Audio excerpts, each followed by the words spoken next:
Yoya nagaan isiniif haa ta'u kabajamtoota hordoftoota koo sagalee isinitti dheeressu yommuu ani fi wabiin jaalala keenya waliif ibsinu sagalee kan kennan dhaggeeffadhaa walaloo. Ne ishee maatii wabii sirriitti na dhaggeeffadhu. Akkasidha. Qaxalee koo warra iluu qaxalee koo warra iluu mucaa maccaa fi tuulamaa. Qaxalee koo warra iluu mucaa maccaa fi tuulamaa.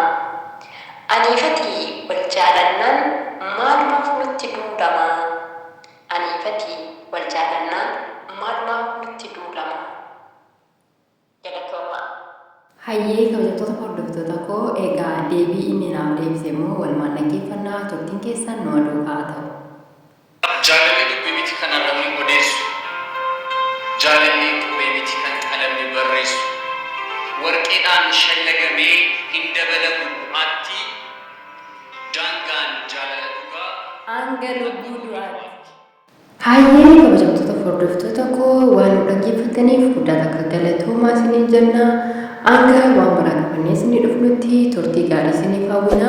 Namoonni kaaraan akka carraa ta'e gara chaanala kanaa dhuftan sabskiraayib gochuudhaan maatii keenya ta'aadha. Akkasuma immoo maatii keenya taatanii warra jirtan laayik sheer gochuudhaan nu jajjabeessaa. Kan hundumaa waan gootaniif guddaa galatoomaa. Horaa bulaa deebana. Bye bye.